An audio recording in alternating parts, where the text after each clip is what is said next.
guide. This is our new build guide for 3.2 Bestiary League, and I've really enjoyed playing it. It is our Crab Lab Scion. I just finished leveling it up, and the footage you see in the background is actually me doing my Uber Lab. So I hadn't done my Uber Lab yet, and we're going to get our Ascendancy points. But this won't be our last time in the Uber Lab, because our plan is to make this a lab farmer. And I gotta say, it was a treat. It was really easy to do. I'm only level 71 in this footage here, and my gear and my stat points aren't perfectly allocated quite yet, but I think the whole spirit of what we were trying to accomplish really came through in this guide. This video is meant to be a supplement to our written guide, which you guys will be able to find in the description, which will go over kind of all the nitty-gritty in terms of leveling tips, gear alternatives, things like that.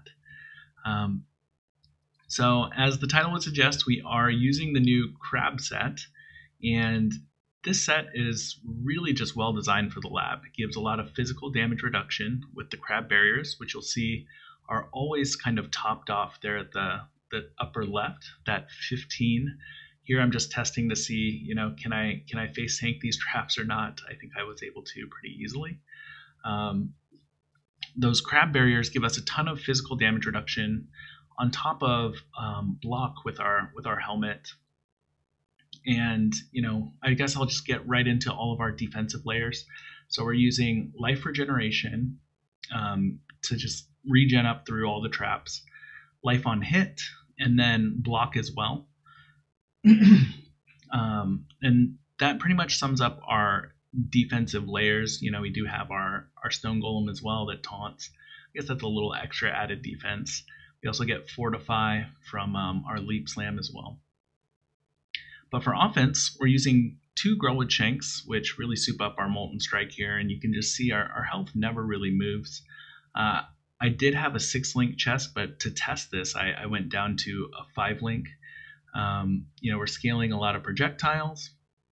Here I'm just hovering over, showing you guys I was only using a 5-link, and I was only level 71 at the time. I actually leveled to 71 in this lab. Our current Ascendancy choice was Deadeye and Chieftain, and we were doing that all for offense. The Chieftain gives us the Covered in Ash. The Deadeye gives us the extra projectile. But the more I think about it, I think I might want to switch to Elementalist or maybe even Champion. I'll go over all those options in the written guide as well. Just wanted to show you guys that run there, us getting our Ascendancy points. And let me just hop into game and I'll kind of get more into depth in our gear here. So we are using the Thief's Torment for that huge amount of life gain on hit. Eventually, higher budget, we might end up getting a Watcher's Eye and putting on Determination Aura. Right now I'm currently using Aspect of the Crab and Herald of Ash. Aspect of the Crab is that new thing that comes from our chest piece here, grants level 20 Aspect of the Crab, which gives us just even more damage reduction and then gives us those crab barriers. We're using a new Faded Amulet as well. It's the Ephigon, and anytime enemies are blinded, they can't evade our hits. And so we blind them 100% of the time using a Stibnite Flask, and then we have some other ways to trigger blind, like some jewels that we have that have blind on hit. This one has like 4%. I think that's all I have at the moment. But we hit so many times, and with our Molten Strike, all the projectiles that are created afterwards, I'm currently creating 12. Each of those count as a hit, which can give us life back with the Thief's Torment, give us mana back with the Thief's Torment, as well as proc that blind. But yeah, we're using the Ephigon, which is one of the new Faded Uniques, and then the Nomad, which is also a new Faded Unique, and then the whole crab set, which is all new here in 3.2 as well. So we got to try out a lot of new items, and I was really happy with the way this is performed in lab.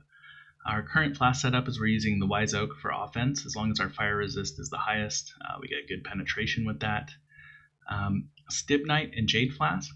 So because we kind of get a whole bunch of armor, and we turn all of our evasion into armor with the Grellwood Shank because of iron reflexes. So you can see here in my character sheets, I have some amount of evasion here and then some amount of armor, but when I stand still, all becomes armor. And then this gives me 80% increased armor as well, so we just become even more tanky. So the evasion that we're getting from our Stibnite and our Jade actually turn into armor, and then our Granite Flask gives us even more armor and block as well. So just a ton of defense going on. You can see with our flasks up, our estimated physical damage reduction is 90% there, on top of all the block that we're getting from the roomies and from the crab barriers that give us block as well. So it's a lot of synergy going on with the build in terms of our flasks, our offense, and then our life gain on hit. Anyways, I don't want to make this guide too long. Hopefully you guys enjoyed this video and have fun playing the crab Scion in the lab.